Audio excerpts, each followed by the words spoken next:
আসসালামু আলাইকুম, স্বাগত তারা কৃষি ইউটিউব চ্যানেলে। বন্ধুরা, আজকের ভিডিওতে আমরা দেখব কিভাবে ছাদে টব বা বস্তায় খুব সহজে আদা চাষ করা যায়। অনেকেই মনে করেন যে আদা চাষের জন্য বড় জমি দরকার, কিন্তু তা ঠিক নয়। মাত্র এক টুকরো বীজ আদা থেকেই সঠিক পরিচর্যায় অনেক ফলন পাওয়া সম্ভব। আর সেটি জানতে পুরো ভিডিওটি দেখুন।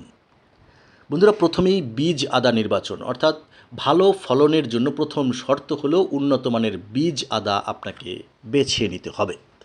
বীজ হিসেবে এমন আদা বেছে নিন যেটি রোগমুক্ত, মোটা এবং প্রতিটি টুকরোয় যদি সম্ভব হয় দুটি করে কুঁড়ি বা চোখ রয়েছে এমন আদা।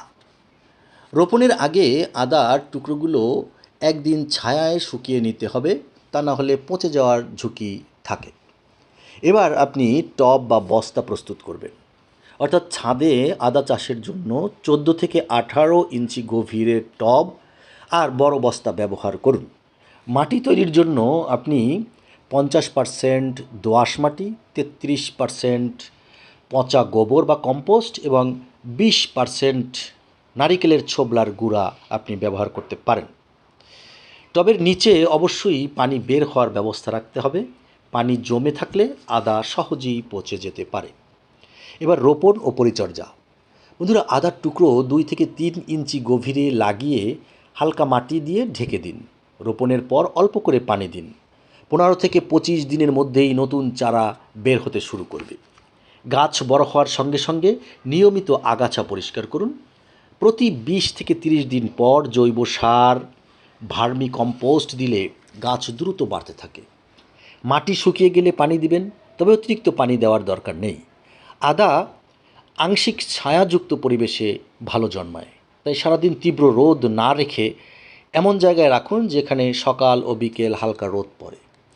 এবার আপনি দেখুন যে ফল সংগ্রহ। রোপণের প্রায় 8 থেকে 10 মাস পর আদা সংগ্রহ করা যায়। যখন গাছের পাতা হলুদ হয়ে শুকিয়ে যেতে শুরু করে তখন বুঝবেন আদা পরিপক্ক হয়েছে। ধীরে ধীরে মাটি সরিয়ে আদা তুলে নিন। সঠিক পরিচর্যা করলে একটি টব বা বস্তা থেকে বেশ ভালো ফলন পাওয়া যায়। আমরা তো এই টব এবং বস্তা থেকে এক টুকরো আদা দিয়ে 5 কেজি আদা পেয়েছিলাম। তবে ফলন নির্ভর করে বীজের মান, টবের আকার, পরিচর্যা এবং সার এবং পরিবেশের উপর। যাই হোক বন্ধুরা, ছাদে টব বা বস্তায় আদা চাষ করা খুবই সহজ এবং লাভজনক। শুধু ভালো বীজ, উর্বর মাটি, নিয়মিত পরিচর্যা এবং সঠিক সময়ে সার প্রয়োগ করলে আপনিও ঘরে বসেই এই তাজা তাজা আদা উৎপাদন করতে পারবেন এবং আপনার বাৎসরিক যেই আদার চাহিদা রয়েছে সেটি পূরণ করা সম্ভব। এবং এটি চাষ খুবই সহজ এবং লাভজনক। বন্ধুরা, ভিডিওটি ভালো লাগলে অবশ্যই একটা লাইক দিবেন, কমেন্ট করে জানান আপনার ছাদের কোন সবজি এবং মশলা চাষ করতে চান, বা যে কোনো পরামর্শ থাকলে আমাদেরকে জানাতে পারেন। কৃষিভিত্তিক এমন আরও ভালো ভালো তথ্যবহুল ভিডিও পেতে তারা কৃষি ইউটিউব চ্যানেলটি সাবস্ক্রাইব করুন। পাশে থাকা বেল আইকনটি চাপতে ভুলবেন না, তাহলে আপনি নতুন নতুন ভিডিও পাবেন। ধন্যবাদ, সবাই ভালো থাকুন। আল্লাহ হাফেজ।